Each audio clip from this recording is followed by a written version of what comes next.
I used to believe that if a man gave his son everything, loyalty would come with it. I was wrong.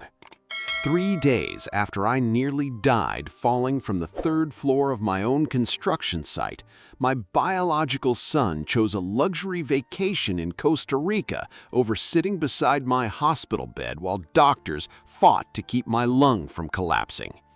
But that's not even the part that destroyed me.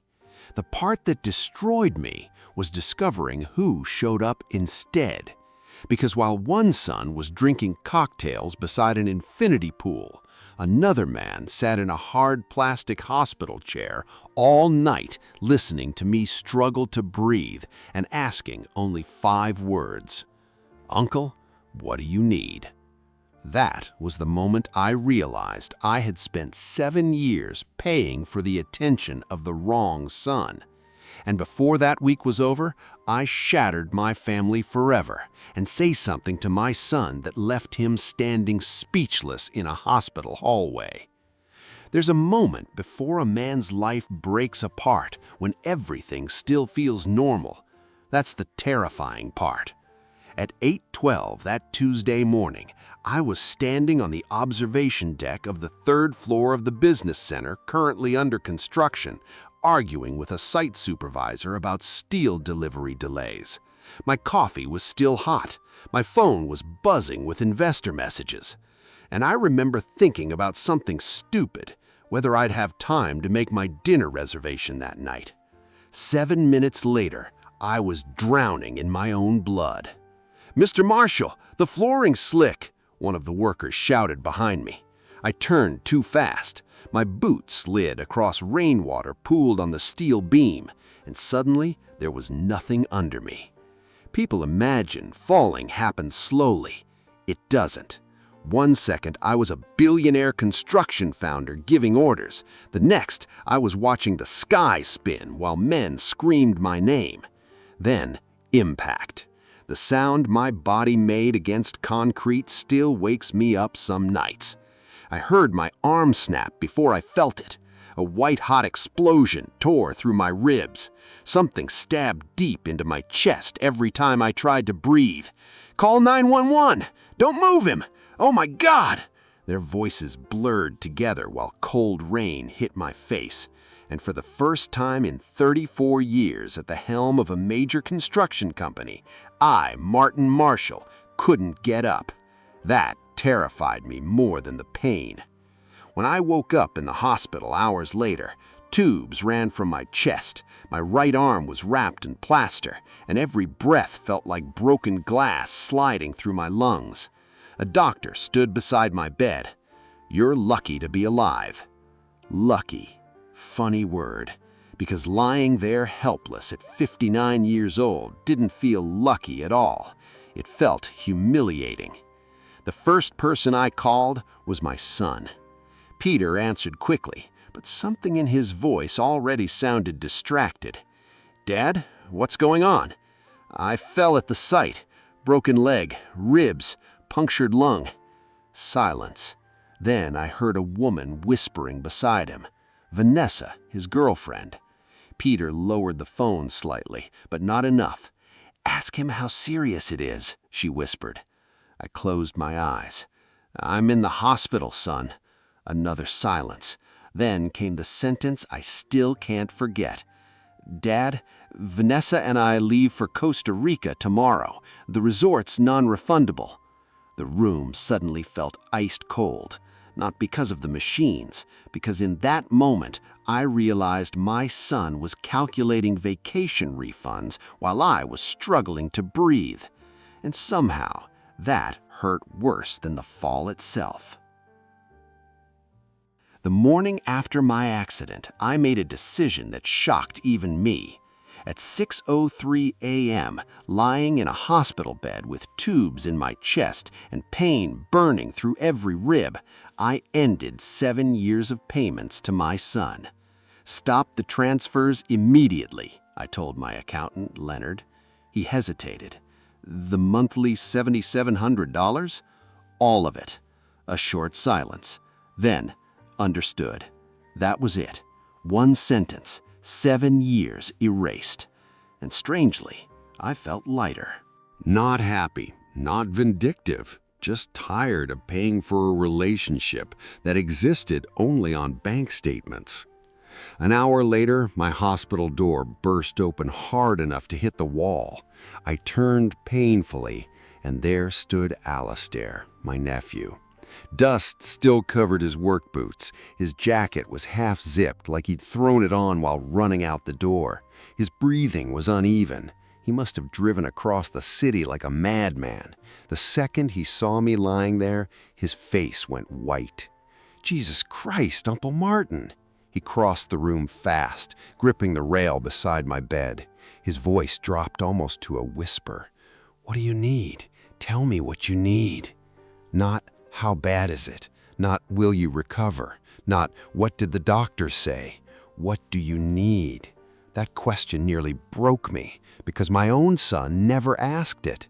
25 years earlier, after my brother Daniel died in that highway crash, 10-year-old Alistair had stood in my kitchen, holding a garbage bag filled with everything he owned. I still remembered what he asked me that night. "Am I staying here now?"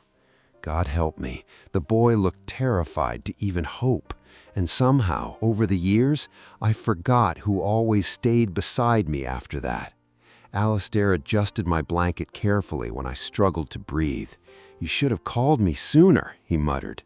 "I didn't want to bother you." His eyes snapped toward me instantly. "Don't say that again." The emotion in his voice hit harder than my injuries, because he meant it completely. That evening, my phone buzzed. A message from Peter. "Costa Rica is unbelievable. You'd love the view here." I stared at the screen while Alistair silently helped the nurse reposition my broken leg because the pain had become unbearable again. And right there in that hospital room, something inside me cracked wide open.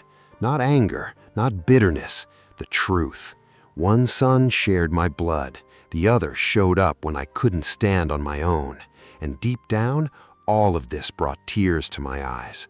I already knew which one truly loved me. By the 4th day in the hospital, I stopped lying to myself, not about the pain, about my son.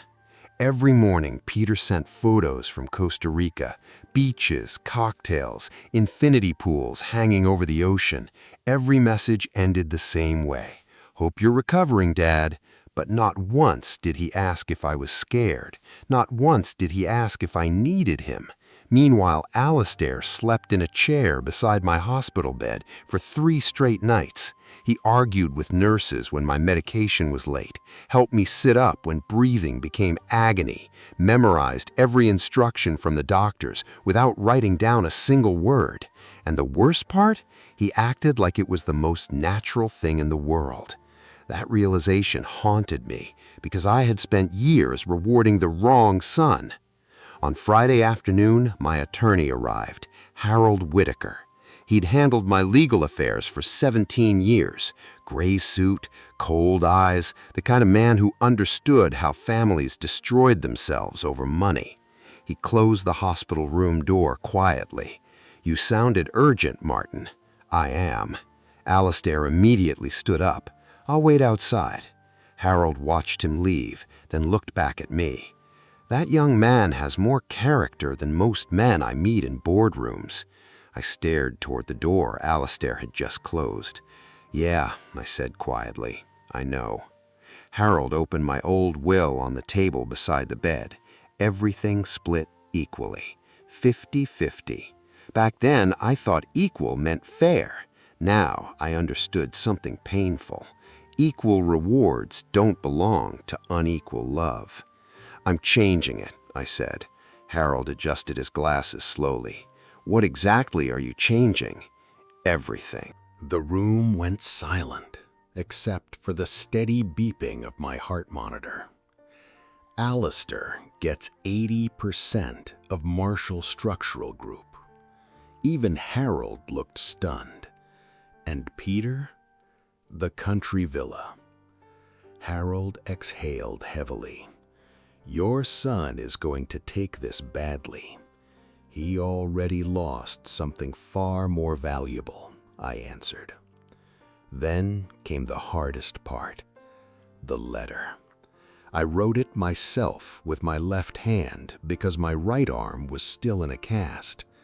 Every sentence felt like surgery without anesthesia. Peter, the monthly payments were never love. They were guilt. I stopped writing for nearly a minute after that line, because it was true, painfully true. I had spent 7 years paying money instead of being a father. When I finally signed the letter, my hands were shaking, not from the injuries, from heartbreak. Because deep down, I knew one thing for certain. When Peter came home and discovered what I'd done, our family would never be the same again. Peter came back from Costa Rica 3 days early, not because he missed me, because the money stopped. That truth sat in my chest heavier than the punctured lung ever had. The hospital room door opened just after noon, and there he stood, expensive sunglasses hanging from his shirt collar, designer luggage in one hand, frustration written all over his face. But the second he saw Alistair sitting beside my bed reviewing company documents with me, Peter froze. His eyes narrowed instantly. "What's going on here?" "No, how are you?" "No, Dad, thank God you're alive." Straight to suspicion, straight to himself. Alistair stood up immediately. "I can leave if you want." "No," I interrupted quietly. "Stay." The tension in the room became unbearable. Peter looked at the leather folder beside my bed, Harold Whitaker's legal portfolio, and suddenly his expression changed. Fear, real fear. "You changed the will." Not a question, a realization. I held his gaze. "Yes." His laugh came sharp and bitter. "You're serious right now? You left me in a hospital bed to protect a vacation deposit." "That's not fair," he snapped. "You said you were stable." "And you still didn't come." Silence crashed into the room. For one painful second, Peter looked like a little boy again, cornered, ashamed, desperate to defend himself. Then the anger returned. "Is this because of him?" He pointed directly at Alistair. "You're replacing me with him?" That sentence hit all three of us hard. Alistair's face tightened instantly. "Peter, don't do this." "No," Peter barked. "Tell me I'm wrong." I slowly sat forward despite the pain ripping through my ribs. "I could never replace you," I said quietly. "Then why him?" "Because he stayed." The words almost destroyed me as I said them. When I couldn't breathe, when I couldn't stand, when doctors were cutting my clothes off in the emergency room, my voice cracked. He was here. Peter looked away fast, but not before I saw tears forming in his eyes. For the first time since walking into that room, his anger broke just enough for the truth to get through. I handed him the sealed letter. My hands were trembling. "I love you, son," I whispered, "but I'm done paying for the privilege of your attention." Peter stared at me like I had hit him. Then slowly, devastatingly slowly, the reality of everything he had lost finally appeared on his face. People think the hardest part of surviving an accident is learning to walk again. They're wrong. The hardest part is facing the wreckage waiting for you after the painkillers wear off. 3 months after my fall, I stood in the glass boardroom of Marshall Structural Group with a cane in one hand, watching Alastair lead his first executive meeting as CEO. And every person in that room listened to him, not because I gave him power, because he earned it. Alastair told the board calmly, "You already know the problems, so let's talk about solutions. No arrogance, no performance, just quiet strength. The same strength that sat beside my hospital bed every single night when breathing felt like drowning." And in that moment, I realized something that nearly brought tears to my eyes. I hadn't raised a successor, I had raised a good man. Peter changed too, but not overnight. That's the part people don't like hearing. Real change is slow, painfully slow. 2 weeks after our confrontation, he showed up at my house alone. No designer clothes, no attitude, just silence. "I read your letter," he said quietly. I nodded. His eyes were red. "I don't know how to love people without money being involved." God, that sentence shattered me, because it was true, and because I was the one who taught him that. For a long moment, neither of us spoke. Then I asked the question that really mattered. "What are you going to do now?" Peter looked down at his hands. "Learn." That single word gave me more hope than all 7 years of checks ever did. 6 months later, the company expanded its charity projects across Africa, funding schools and housing for children who had nothing. Peter started working full-time managing the country villa property himself. No monthly payments, no shortcuts, just work, just growth. One day, as the sunset outside my office window turned golden, I think about the day I fell from the 3rd floor, because losing my footing nearly killed me, but finally seeing the difference between the son who needed my money and the son who stayed, that saved my life. As a result, I realized that in relationships between people, and especially between close relatives, what matters most is humanity and kindness. Friends, what do you think of this story? Write your opinion in the comments. Would you like more stories? Don't forget to subscribe and hit the bell button so you don't miss any videos. See you tomorrow.